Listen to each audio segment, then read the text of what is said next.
Fala pessoal, bom dia. Aqui é o Rafael Marquesano, da Trade Machine. A gente está abrindo aqui de novo mais um giro semanal, esse conteúdo que a gente grava toda semana, para trazer o que aconteceu na Bolsa na semana passada, os principais destaques no Brasil e fora. Depois a gente passa pelas nossas estratégias e portfólios, trazendo como é que foi o comportamento deles e os resultados. E por último, a gente traz a agenda dessa semana que começa agora. Como sempre, eu estou aqui com a Renata. Bom dia, Renata, tudo bem? Bom dia, olá a todos.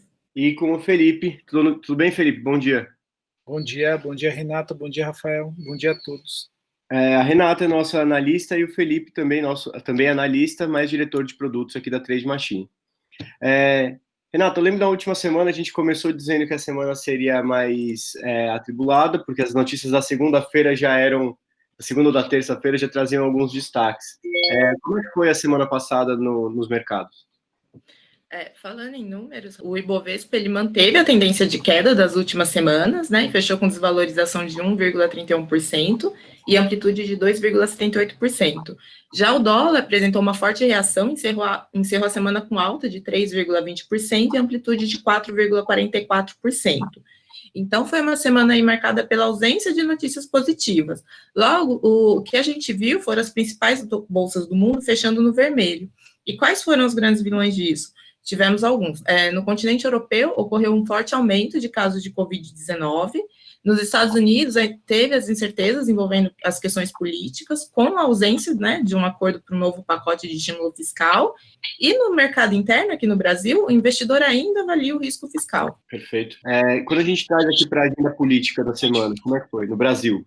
O governo ele vem aí com uma nova tentativa de substituição do Bolsa Família. O novo programa ele deve ser nomeado de Renda Cidadã. E, de acordo com membros do governo, já existe sim um consenso de onde essa verba vai ser retirada.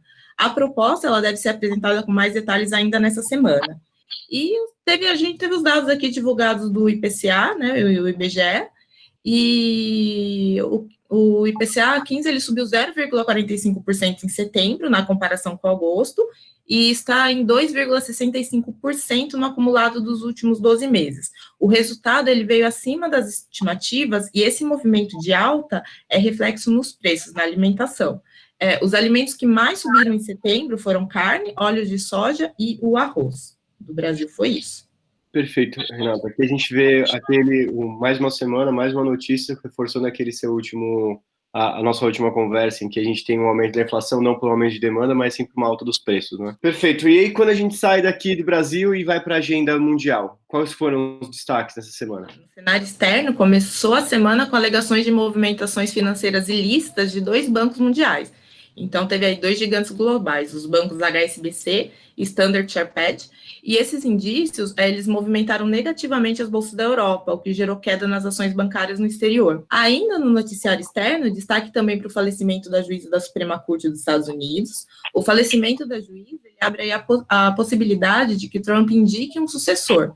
E essa indicação pode garantir uma maioria conservadora, o que pode ocasionar mudanças nas decisões tomadas pelo colegiado. Ainda nos Estados Unidos, as autoridades do Fed enfatizaram que as taxas de juros ficarão próximas de zero até que a inflação chegue a 2% e a economia alcance o pleno emprego. Eles também reforçaram a necessidade de mais ajuda fiscal por parte do governo, a fim de incentivar uma recuperação mais sólida e igualitária. No que se refere ao novo pacote de estímulos fiscal americano, o Congresso americano ainda não conseguiu chegar no consenso quanto ao valor a ser liberado. E finalizando aqui com os indicadores europeus, o PMI composto da zona do euro, que engloba aí o PMI de serviços e o PMI industrial, estava em 51,9 em agosto e caiu para 50,1 em setembro. Perfeito. Então, essas são as notícias de fora. A gente vê aqui notícias que trazem incerteza tanto para o cenário nacional quanto no cenário internacional, e aí que refletiu nesses números que a gente trouxe, de que o Ibovespa fechando com uma amplitude de 2,78 e fechando negativo em 1,31, enquanto o dólar disparou e fechou em 3,2. Felipe, nesse mercado, no mercado de mais incerteza, como é que foi o comportamento das nossas estratégias nessa semana? Maravilha. Vamos começar pela carteira de ações Trade Machine. Essa semana a carteira também performou negativo em menos 1,78%, né? Frente ao Ibovespa que performou com menos 1,31%. A principal queda, né, da carteira foi Iguatemi Shopping, né? Então é uma carteira que não só aloca em blue chips, mas aloca em small caps também. Bom, o shopping center ele continua prejudicado, eu acho que frente a todas as operações devido à pandemia e também relacionado ao múltiplos. Então assim, tinha duas alocações aqui que deram prejuízo, Iguatemi e múltiplos. Ambos assim, acho que são voltados a consumo, né? E isso é prejudicado. Perfeito, não. Eu só ia comentar que essa carteira ela tem o foco de trazer maior, de superar o índice e utiliza de small caps fora dos blue chips, né, Felipe, para poder buscar isso. E são esses dois os ativos que puxaram a performance da carteira para baixo do Ibovespa nessa semana, certo? Exatamente. Quando a gente vai para as arbitragens, né, para os algoritmos de long short, nós performamos negativo também, menos 1,25%. Aqui muito puxado por dois pares específicos. Um par que foi o Azul e Gol,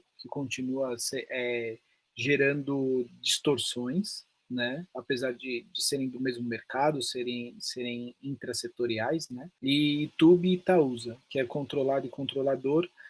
Muito bancos em geral foi prejudicado essa semana devido a um escândalo de movimentações ilícitas, né? Então você tem os movimentos de banco também para baixo.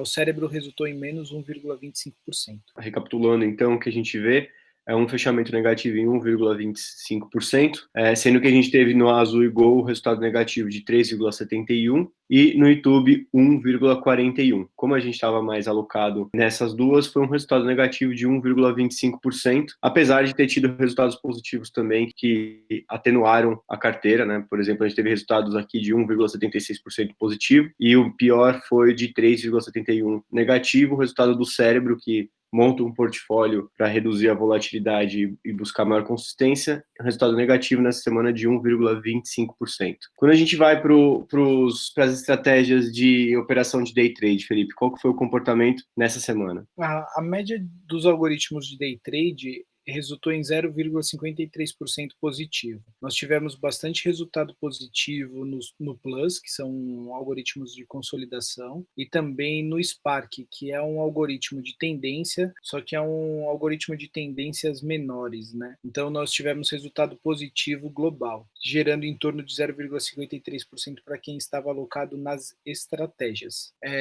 Já nos portfólios, nós resultamos numa média global, né, dos portfólios voltado a day trade de menos 0,21. E por que deu esse resultado negativo? Apesar de não ser um resultado negativo amplo, por que foi negativo? Muito voltado à alocação dessa semana. O algoritmo de alocação, ele alocou a gente em Destiny de mini índice e em Destiny de mini dólar. Então, um deles não operou, que foi o Destiny de mini dólar, e o Destiny de mini índice foi o único algoritmo de day trade que performou negativo. Então, por isso, contou esses resultados medianos para baixo, gerando em menos 0,21. Perfeito. Então, passando aqui pelo primeiro grupo de portfólios, que são os portfólios de day trade, né, de 10 a 20 mil reais, a gente teve, por causa da alocação maior no algoritmo que perdeu, a gente também teve um resultado parecido, né, um comportamento parecido com o que a gente falou aqui das arbitragens, mas a gente teve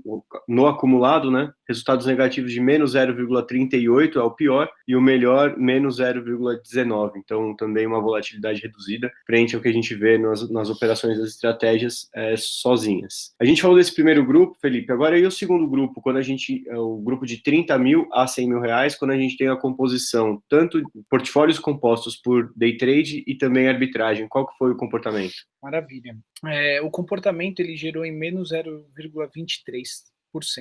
Por que tão próximo, né? Uma vez que ele leva o long short também performou negativo e performou negativo em menos 1,25%.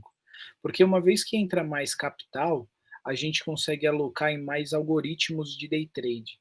Então, se cria mais margem e a gente aloca em mais algoritmos de day trade.